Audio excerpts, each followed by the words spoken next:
up? Welcome into your Daily Buckeye Blitz for a Sunday fun day, October 29th, 2023.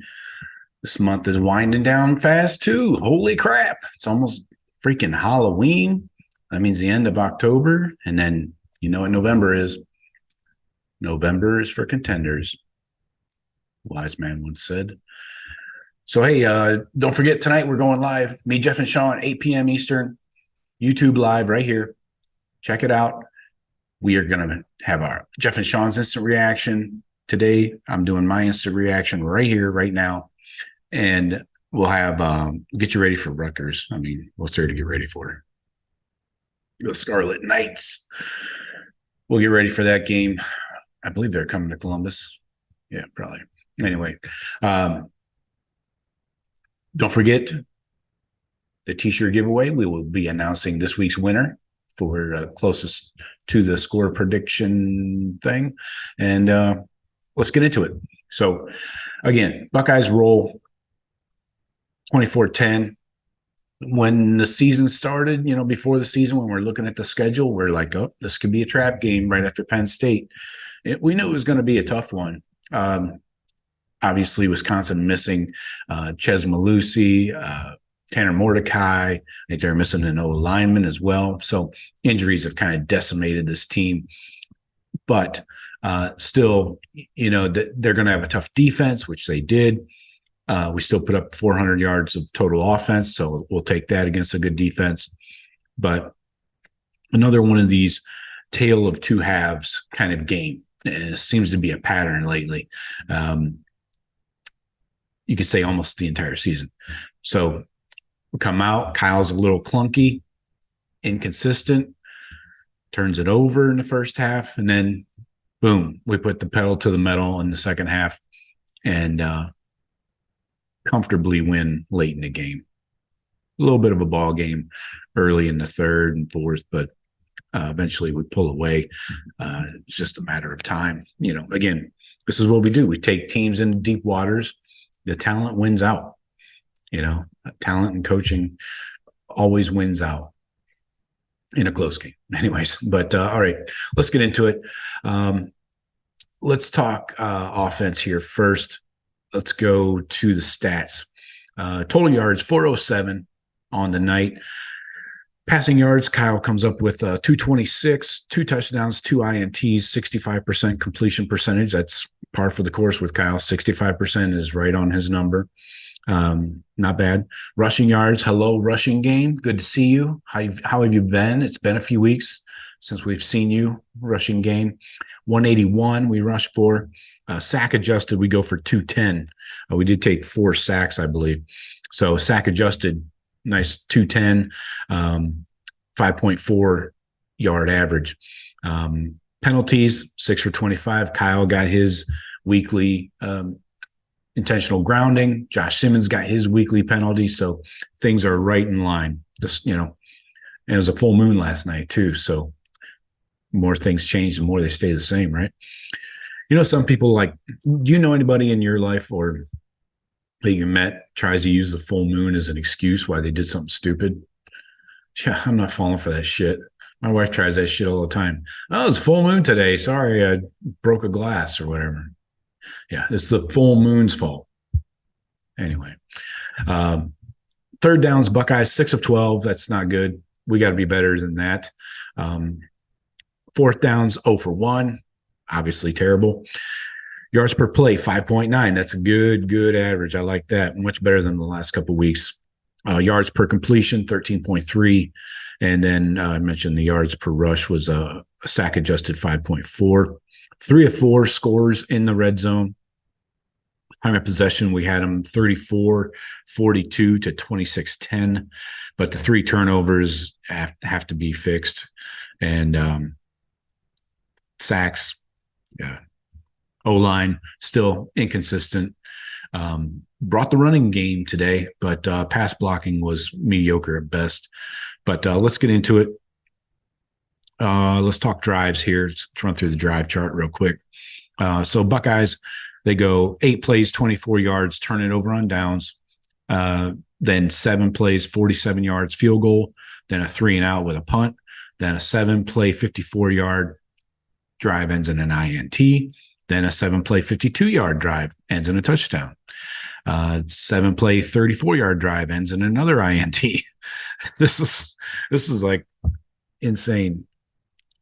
Okay, so INT, then next drive, 9 plays, 75 yards, touchdown. Then an 8-play, 39-yard drive, punt. 6 plays, punt. 3 plays, 45 yards, touchdown. That was the long Trey touchdown. Then a 3-and-out punt. And then the 2 kneel downs. So wildly inconsistent. Here you go. In the middle of the game, you go INT, TD, INT, TD, punt, punt, TD to finish. Oh my God. Can we get some freaking consistency on offense? Bloody hell. All right, let's talk. Let's bring some good news to the show. TreVeyon, welcome back. Good to see you. How have you been? We missed you. So TreVeyon dusted off his cleats and then set fire to him. 24 carries, 162 yards, a touchdown, a long of 33 yards. Let me read these carries to you. So we know TreVeyon is going to bring that home run hitter ability, but there were fewer minus carries today. There were plenty of positive gains versus negatives. We always complain Trey will, carry for 2, carry for 1, carry for -2, then he'll hit a 60-yard, But listen to these numbers. Actually, I see a lot of improvement in this game from Trey. Let's hope it sticks around. So first carry, 9 yards. Next, 2 yards, 6 yards, 3 yards, 0, 4 yards, 4 yards, a -1, then a 10-yard, 7-yard, 0, -1, 7, 25, then a -2, then a 5, then a 2, then a 12, then a -1, then a 30. That was a touchdown. And then a 3, and a 2 to kind of finish the game. Oh, I'm sorry. And then he had the 33, his last carry. The 30 was not a touchdown. That was just a big carry. So anyways, yes, home runs are mixed in there, but I think we're getting fewer of those minus carries. I only counted 1, 2, 3, 4 minus carries out of 24. I'll take that from Trey. Yes, please. So he had an average of 6.8 yards per carry. Perfect. More of that.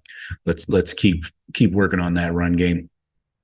But back to Crazy Kyle here. I asked him to be even Steven in my 5 keys to a Buckeye victory on Friday. He actually went Crazy Kyle again, not even Steven. So anyways, inaccurate early.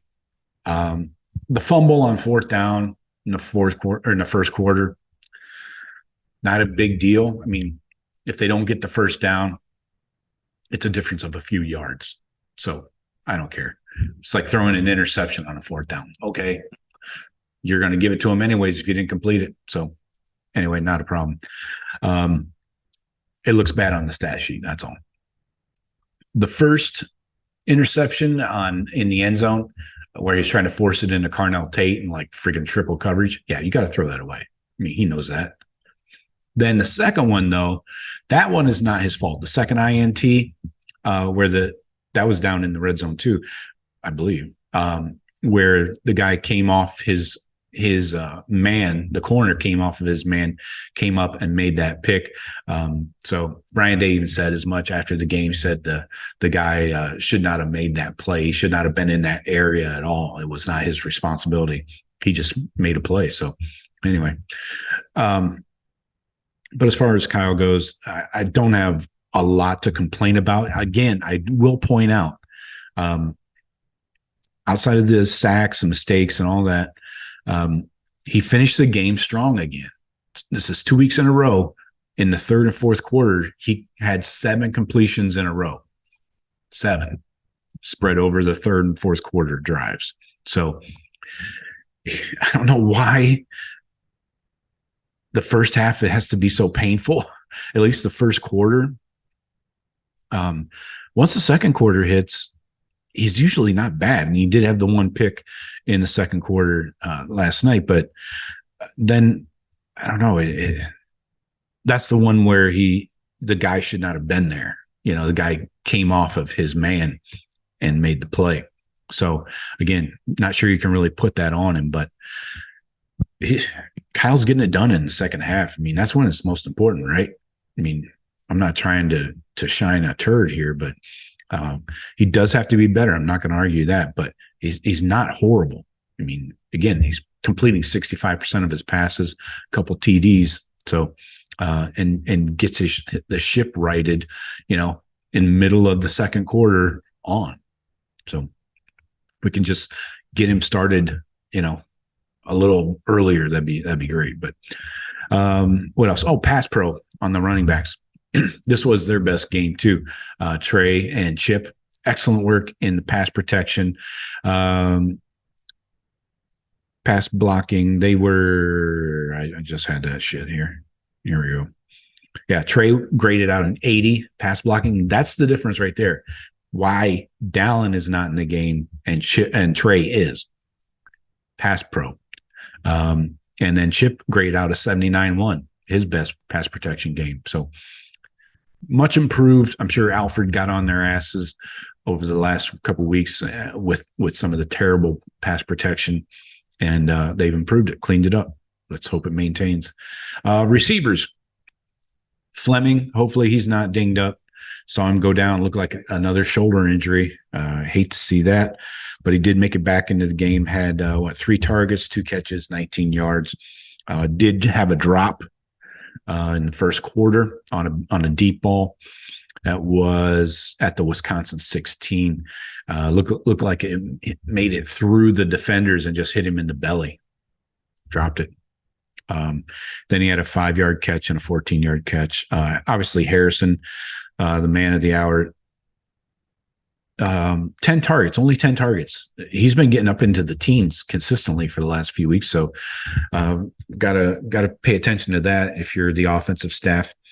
Did have 6 catches on the 10 targets, 2 touchdowns, 123, had a long of 35. What do you have here? Yeah, he had 4 targets in the first quarter, and none were completed. That's when Kyle was a little wild. Threw him high, way over Marv's head, behind. Same shit we've seen. High and away. Then he gets the 35-yarder, then a 16-yarder for a touchdown. Another 16-yarder, 19-yarder, 22 yards, and a 15. So Marv doing Marv things. Just gotta keep delivering it to him, more consistently. Cade, no targets. Cade Stover, no targets. The 1 week I play the Cade Stover prop bet, 53 yards, 0 targets. Thank you for that. Fryer, he allowed the forced fumble on that 4th down, allowed the pressure. Did not do well in pass blocking. Both the tackles. Simmons was the best, but then Fryer was the worst. So again, inconsistencies there. Run blocking though is much better, so that's a good thing. Got up over 200 yards rushing with the sack adjusted. So let's talk defense. Goal line stand at the end of the first half was huge. I remember last year we would have just conceded the touchdown, but that was a 4-point swing right there, especially going into half. So held them to the field goal. Tyleek is doing crazy Tyleek things. He is definitely leading tackles for the D line. What do you have here? 4 tackles, a sack, 2 TFLs, and a pass breakup. He's knocking down at least 1 pass per game.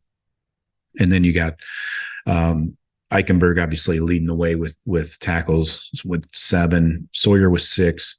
Steele had a bounce back game with 5. Sonny chipped in 4 and a pass breakup. Jordan Hancock, huge game again, 4 tackles, a sack, and a TFL. Also had they credit him with the forced fumble. I believe that was the Braylon Allen one. Proctor chipping in a PBU, some tackles. So question on Lathan Ransom. We need to know what's going on with his injury. He was carted off to the locker room and did come back out for the end of the game, but didn't play at all.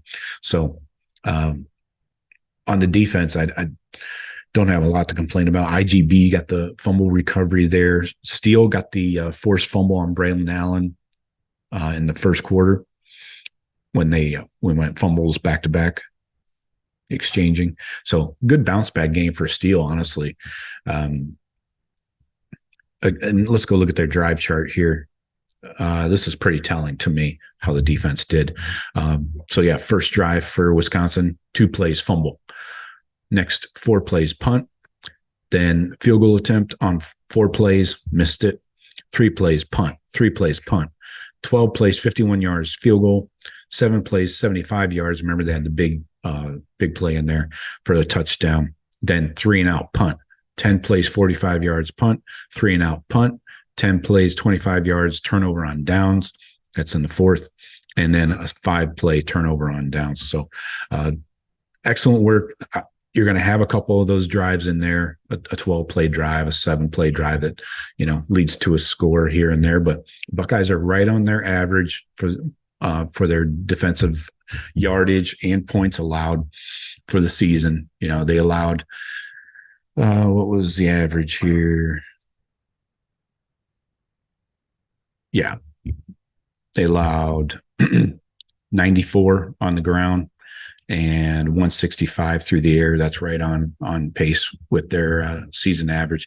And then the 10 points they allowed is right on pace with their points allowed. So had a couple penalties in there. We did get the 1 fumble, no INTs, but we did hold down their possession to 24 minutes, just over 24 minutes. So 6 of 16 on third downs. Could be better there, but that's like 33%, something like that. So all in all, holding these guys down to 260 in the yardage category is a win.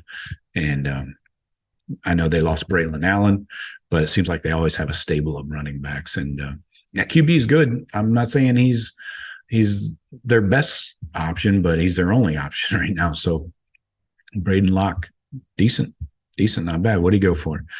18 of 39, 165 and a touchdown. No turnovers. Not a great completion percentage, like 46%. But Braylon Allen had 10 carries, 50 yards before he got knocked out. Then Acker, number 34, he had 9 carries, 34 yards, just a 3.8 average. Locke did have a long rush for 29 yards. So that was really the big play.